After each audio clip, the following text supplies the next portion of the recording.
What's going on, everyone? So there have been some, small little murmurs and stuff about Kevin Durant to the Los Angeles Lakers.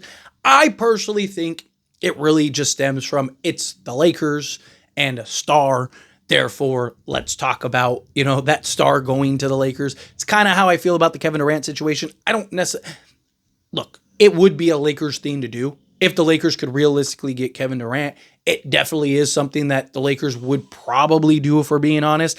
I'm not going to be mad about getting Kevin Durant, right? If the Lakers were to trade for Kevin Durant, I'm not going to be like, oh my God, what are the Lakers doing? How foolish can you be? Right? No, I think that'd be great, right? He'd slot in beautifully. It also give you flexibility in the future, right? Because like LeBron and KD can kind of ride off in the sunset. So you're kind of going for like one more push these next like 2 years. Can you go win a championship or two in these next 2 years? And then Kevin Durant and LeBron James ride off into the sunset, right? And now you have like basically clean books across the board to build around Luka. Go get that next star and then all the pieces around, right? Okay, I can kind of see it. I'd have my worries and concerns about like, going and filling out the roster. But at that point, just need kind of, again, serviceable center. Can you convince a Clint Capella to come on a taxpayer mid-level? And then, Jericho Sims on a vet minimum. Now you got your center position slotted up. And then, go get a DeAnthony Melton on a prove it deal because, he's not going to make more than a vet minimum. And then if you told me you had, let's say your starting five was like Luka, Melton, DeAnthony Melton, Kevin Durant, LeBron James, and like Clint Capella, perfect. That's good enough to win a championship by a good margin, right? And you'd still have some depth in the backcourt. You'd still have players that you could trade and whatnot. So again, I if the Lakers could do it, I'd be happy about it. I don't think it's something that the Lakers need to do. Right? I'm fine with the Lakers sticking with LeBron, sticking with Luka. Right? They want to keep Austin Reeves, fine, keep Austin Reeves, whatever they decide to do. But just kind of round out this roster, round out the depth, bench depth, round out the center position, get a couple 3-and-D wings. Right? I don't think Kevin Durant is the priority. Now, again, you could argue that it's kind of like the stopgap, right? So you have the financial flexibility and all the things you need to now go get that next guy alongside Luka in a year or two. Sure. Right.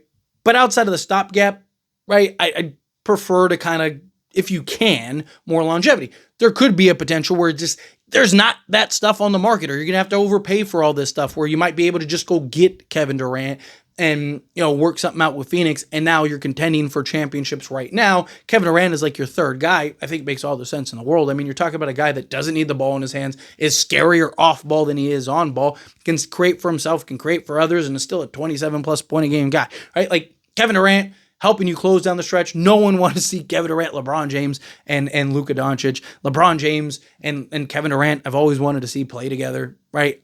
Cool, fine. But there is a proposal that I saw going around on a potential Kevin Durant trade. And I want to talk about it. I want to kind of, again, have a fun conversation, fun exploratory conversation in a potential trade. Of course, want to hear your thoughts and opinions, so let me know down in the comments. But the Lakers would receive Kevin Durant, right? The Phoenix Suns would receive Austin Reeves, Rui Hachimura, Jared Vanderbilt, Sadiq Bey, touch on that here in a moment, and a 2030 first round pick swap. So essentially, Kevin Durant for depth for Phoenix, so that way they could better round out the roster. That would kind of be the idea for them. You get a guy in Austin Reeves who could be your kind of point guard, right? Slot in alongside Bradley Beal, Devin Booker, probably try to go trade Devin Booker.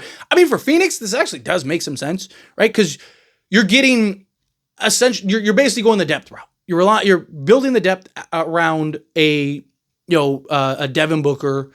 Hopefully, if you're a Phoenix, you can trade Bradley Beal, and now you have Austin Reeves, Devin Booker, and then kind of the pieces around that, right? Still have a Nick Richards, bringing in Jared Vanderbilt, a Sadiq Bey, give you a 3-and-D, give you not really Vando, but Sadiq Bey 3-and-D wing on top of just like an elite defensive big. And then Rui Hachimura could play the 4 for them, which is his natural position. So now you got somebody that could slot in and actually be your 4, right? I think this makes sense. I think this would be versatile for them. They also get a pick swap in the deal. So Lakers wouldn't be trading a first in this trade, which I think is interesting, right? Which they would still also have like Gabe Vincent and Maxi Kleba and a few other things. Maxi Kleba goes out in this trade. Sorry. Didn't see that at the bottom. but they'd still have like Gabe Vincent and a couple other things in order to go potentially make the trade. Even Dalton Connect, right? You could take Gabe Vincent, Dalton Connect in your first and maybe go get a piece or two, right? Maybe get a higher end center or something, right? But for the Washington Wizards, they would receive Maxi Kleber. There's where Maxi Kleber comes in, and the 55th overall pick via the Lakers. So they're essentially trading Saddiq Bey for Maxi Kleber and the 55th overall pick. Washington's involved because you need a third team to pull this off, right? So they're the team that's taking on the salary. They're getting the 55th pick for doing the work, also getting, financial flexibility in Maxi Kleber, so they're not taking on a long-term contract or anything like that. And then boom, there you go. Phoenix, they get their depth and they get versatile players. And then Lakers end up getting a guy in Kevin Durant who they can go make a push for, again, for the next, few seasons. And then, I do think that this is actually a fair trade across the board. Again, Washington, it's really just Phoenix and the Lakers. Washington's just coming in to kind of be the facilitator, right? And I do think that a Saddiq Bey, especially for trading Kevin Durant, makes more sense because you're going to need that wing depth. He's a guy 6'7", 6'8", that you can slot in at the 3 for you, right? So to me, this is like Phoenix essentially turning Kevin Durant into depth and better starting unit and younger players in order to kind of retool around and hopefully be better. It can't be much worse than you were last season, right? Where you missed the play-in entirely. And then for the Lakers, this is about, to me, just making your push.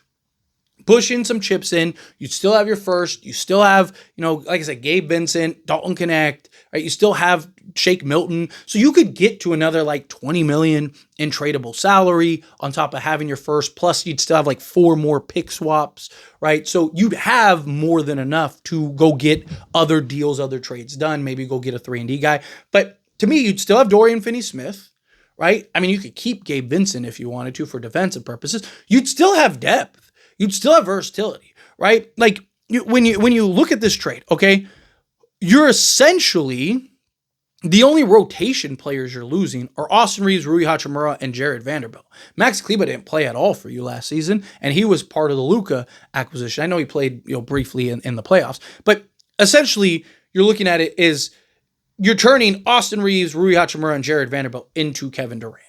You still have Dorian Finney-Smith. You still have Gabe Vincent. You still have Dalton Connect. You still have, Bronny James. You still have Shake Milton. You still have LeBron James, Luka Doncic, right? Like, and then you're going to have 3 or 4 guys. You're going to have 2 guys minimum that are coming off your books for vet minimum guys. And then you could always waive Shake Milton in order to free up another roster spot. So if you're the Lakers, you'd have more than enough to go do that. LeBron could still take that discount if you want, and you could free up your full mid-level exception. Right? So then you could go get a higher tier guy. Maybe you go get a, Nickeil Alexander-Walker, right? So now you got something where it's like, okay, you got a Luka Doncic, Nickeil Alexander-Walker, a Kevin Durant, a LeBron James, and then can you maybe go trade for a Daniel Gafford because you still have your first, right? So now you got Daniel Gafford, right? There you go, right? To me, that's more than good enough to win a championship, right? And you'd still have Dorian Finney-Smith off the bench. Like I said, go get a DeAnthony Melton on a vet minimum. Go get a Jericho Sims on a vet minimum, right? You're basically 8-9 guys deep, and you're in great shape, right? Like you got depth, you got versatility, you got front end talent, you got everything that you could ask for, right? So. And you got Kevin Durant, LeBron James, and Luka Doncic, and you'd have a full offseason, a full training camp, and a full preseason to figure that out and make it work. Right? Like, again, I don't hate it. I'm okay if they don't do it. Again, like I said earlier in the video. One, I don't think it's probably going to happen. I think more likely he goes to a Spurs or a Houston or something like that before he goes to the Lakers. However, I do think it is something that if you can do, one, the Lakers are going to do, because it's the Lakers and they love their stars.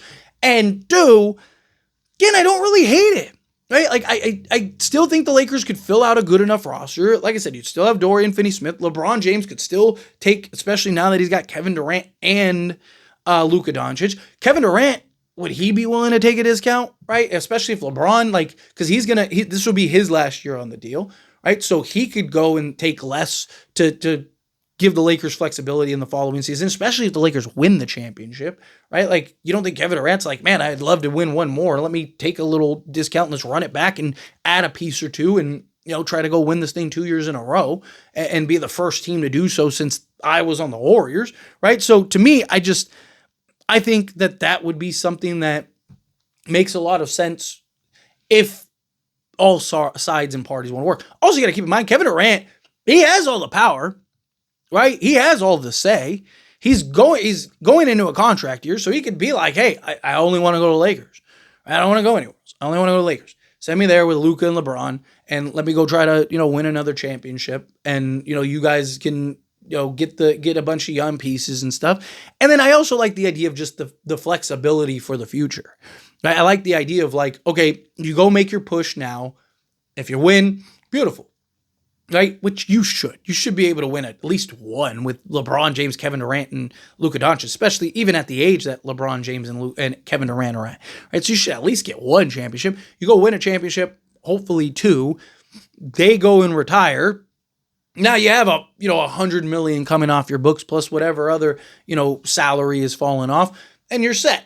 Right? Now you got, again, Luka. Yeah, Luka, and let's say you did trade for Daniel Gafford and sign Nickeil Alexander-Walker. So you have Luka, Nickeil, and Daniel Gafford plus, at that point, probably $60 million plus in salary space. I don't hate it. Let me know your thoughts and opinions down in the comments. That being said, if you haven't liked this video, hit that like button. Helps me out. So we enjoy these types of videos, and I truly appreciate it. Not subscribe to the channel, hit that subscribe button. Turn on the bell notifications. Appreciate y'all. See you in the next one. Thank you.